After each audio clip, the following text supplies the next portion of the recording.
आयत नंबर 11, वमा युगनी अनहु मालुहु इज़ा तरद्दा, और उसका माल उसके कुछ काम ना आया। इज़ा तरद्दा, जब वो नीचे गिरेगा। तरद्दा का मतलब होता है ऊपर से नीचे गिरना, यानी कि एक तरह से ले रहे हैं तो कब्र में जाएगा या फिर जहन्नुम में जाना। तो ऐसे में उसका माल उसके कोई काम ना आएगा। आज हम देखें तो माल की मोहब्बत में सब गिरफ्तार है, और इसी वजह से इंसान अपना वक्त माल कमाने में, माल समेटने में ज़ाया कर देता है, या बाज़ वक़्त इस माल होने की वजह से इंसान अल्लाह की नाफरमानी में लग जाता है कि मज़ीद माल हासिल कर लें, मज़ीद अपनी ज़िंदगी में सहूलतें लें, मज़ीद कंफर्ट हासिल कर लें। तो जितनी भी सहूलतें पैदा कर लें, आखिर तो यहाँ से जाना ही है ना।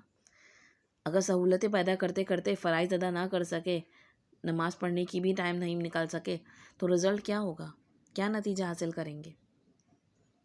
तो इन्ना अलैना लल हुदा, लेकिन देखो इंसानों, यकीनन हमारे ही ज़िम्मे हिदायत पहुँचाना है, यानी अल्लाह ताला राह दिखाता है। इंसान को सीधा रास्ता दिखाना और हिदायत उस तक पहुँचाना अल्लाह ताला के ज़िम्मे है। इसके लिए अल्लाह ताला ने इंसान के अंदर फ़ितरी तौर पे भी हिदायत अता की है कि उसके अंदर नफ्स को एक रख के इल्हाम कर दिया गया है, जिसके बारे में पिछली सूरत में पढ़ चुके हैं, सूरह शम्स में। और इसके अंदर अपनी रूह भी फूंकी है अल्लाह ताला ने, जो अल्लाह ताला की मार्फत और उसकी मोहब्बत की अमीन है। और अल्लाह ताला ने हिदायत और मार्फत की तकमील के लिए फिर दुनिया में पैगम्बर भी भेजे और किताबें भी नाजिल की।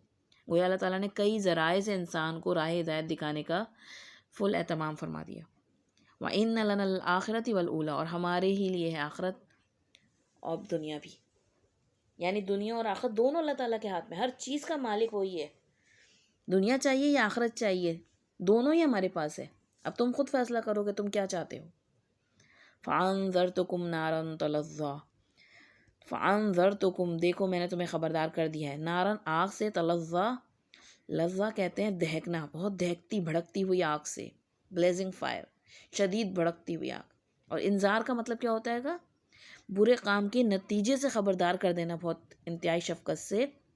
बुरे काम का क्या रिज़ल्ट, तुम जो कर रहे हो, गलत रास्ते पे जा रहे हो, इसका रिज़ल्ट इन दी एंड तुम कहाँ पहुँचोगे, उससे ख़बरदार कर दिया गया है। और जो लज़ा है ना, यानी जहन्नुम, तो इंसान को भूखे शेर की तरह अपने शिकार को ताक में बैठिएगी। ला यस्लाहा इल्लल अशका, और नहीं इसमें दाखिल हो पड़ेगा, नहीं दाखिल होगा इसमें मगर कौन, इंतहाई बदबख्त, अशका, बहुत ही बदबख्त इंसान होगा जो इसके अंदर दाखिल होगा। क्यों? क्योंकि अल्लाह ताला ने तमाम रास्ते दिखा दिए इंसान के लिए। अब अगर कोई शख्स अगर रात के अंधेरों में ठोकरें खाए तो उसका तो फिर भी समझ में आती है, लेकिन अगर कोई शख्स दिन की रोशनी में वक्त रास्ता पहचानने से खुद इनकार कर दे तो फिर वो इंतहाई बदबख्ती हो सकता है। अल्लज़ी कज़्ज़ब व तवल्ला, जिसने झुटलाया और मुँह फेरा। अब देखें फिर वही चीज़ रिपीट हो रही है कि अल्लाह ताला की तरफ से हक़ आ गया और उसने क्या करा, हक़ को झुटला दिया, खैर को न माना और मुँह मोड़ लिया। किससे मुँह मोड़ा? हुस्ना आया था ना पिछले कि नेकी से, खैर से, शरीयत से, दीन से। तो दीन से मुंह मोड़ के हक को झुटलाया तो फिर क्या होगा, भड़कती हुई आग में ही दाखिल होगा ना। सबसे ज़्यादा बदकिस्मत इंसान ही होगा ऐसा जो अपनी ज़िंदगी को इस तरह गुजार रहा हैगा कि उसको खैर नेकी का एहसास ही नहीं हो रहा, और वो अल्लाह ताला की तरफ से उसके सामने आ रही है, हिदायत के रास्ते खोले जा रहे हैं, उसको दिख रहा हैगा, उसको लोग बुला रहे हैंगे बुरे रास्ते की तरफ, निशानदेही की जा रही है कि इस तरफ मत जाओ, ये तुम्हारे लिए नुकसानदेह है, लेकिन उसके बावजूद तो वहीं पर अटका पड़ेगा। तो फिर ऐसा शख्स जो हैगा वो इंतहाई बदबख्त इंसान हैगा और वो आग में जाने के ही काबिल हैगा। तो आयत नंबर 17, वसयुजन्नबुहल अत्का, और बचा लिया जाएगा उससे जो इंतहाई मुत्तकी होगा, यानी इंतहाई मुत्तकी, अत्का जो है ना, सुपरलेटिव डिग्री समझ लें, इंतहाई मुत्तकी जो बच बच कर ज़िंदगी गुजारने वाला हैगा। तो वो दुनिया में बच बच कर रह रहा था इस दुनिया में, तो उसको आखिरत में भी क्या अल्लाह ताला क्या करेंगे, बचा लेंगे। वसयुजन्नबुहल, और ये जन्ब है ना, जंप कहते हैंगे जीम नून बा, पहलू को कहते हैं। इंसान की जो एक साइड होती है ना, हम पहलू पे बल सोते हैं बाज़ वक़्त करवट लेके ना, तो पहलू को कहते हैंगे जंप। तो उसको क्या होगा, जैसे हम ख़तरनाक चीज़ की तरफ एक बच्चा जा रहा होता है ना, तो हम उसको कहते हैं साइड से हाथ पकड़ के, बाजू से पकड़ के उसको बचा लेते हैंगे।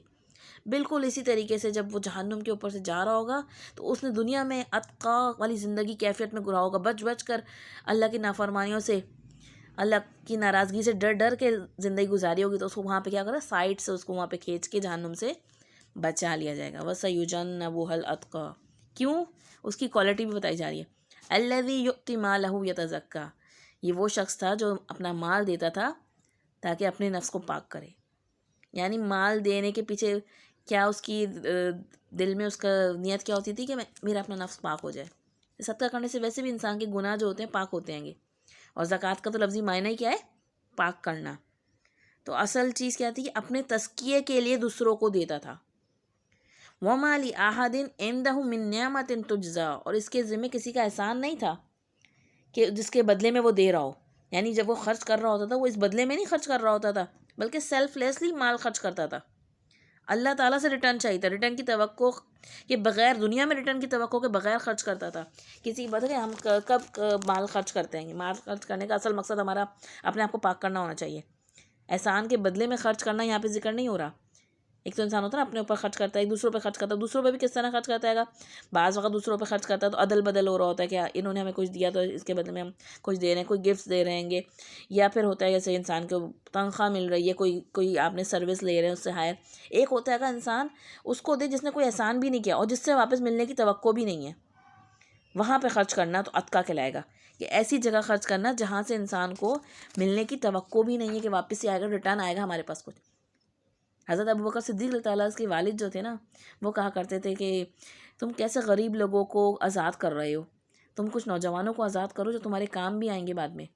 तो उन्होंने कहा कि मुझे इनसे कोई बदला नहीं चाहिए, मैं बदले के लिए आज़ाद नहीं कर रहा। तो अल्लाह ताला बहुत बुलंद है, उसकी रब की ज़ात के, उसकी रब की रज़ा के लिए ख़र्च करना। असल चीज़ ये है मतलूब कि बंदा अपने रब की रज़ा के लिए ख़र्च करे कि वो मुझसे राज़ी हो जाए। इल्लब्तिग़ा वजहि रब्बिहिल आला, बल्कि वो क्या करता था? वो तो खर्च कर रहा था सिर्फ अपने बुलंद और बरता रब की रज़ा जोई के लिए कि उसकी रज़ा हासिल हो जाए। इल्लब्तिग़ा वजहि रब्बिहिल आला, वजह चेहरे को भी कहते हैं, अपने रब के दीदार के लिए कि अपने रब का दीदार नसीब हो जाए, वो मुझसे राज़ी हो जाए। वाला सौफ़ यरदा, और अल्लाह ताला क्या फरमा रहा है? वो अनकरीब राज़ी हो जाएगा। यानी ऐसे बंदे से, अतका बंदे से, ऐसे बच कर चलने वाले बंदे से, सेल्फलेसली अल्लाह के रास्ते में दूसरों को देने वालों से अल्लाह ताला अनकरीब राज़ी हो जाएगा। यानी जब वो अल्लाह ताला से मुलाकात करेगा तो वो बंदा भी खुश हो जाएगा। और अल्लाह ताला ने सहाबा इकराम रज़ी अल्लाह अजमईन के बारे में तो दुनिया में ही गवाही दे दी, रदी अल्लाहु अन्हुम व रदू अन, क्या वो अल्लाह से राज़ी, अल्लाह उनसे राज़ी। यानी वो अल्लाह के दीन से राज़ी, इस दीन पे चलने पे उन्होंने एक्सेप्ट कर लिया इस दीन पे चलने को, और खुशी खुशी अपनी सब कुछ कुर्बान करने के लिए इस दीन के लिए दिया, तो अल्लाह भी उनसे राज़ी। तो अब देखें कि इस सूरत में ना बुखल की ख़ास तौर पे, आखिर की सूरतों में आप देखेंगे बुखल की बहुत मज़म्मत आएगी, और ख़ास तौर पे हुकूकुल इबाद की तरफ भी बहुत इशारा आएगा कि खाना खिलाना, यतीम व बेवाओं का ख्याल करना, और माल की मज़म्मत में कि आखिरत में ये काम नहीं आएगा।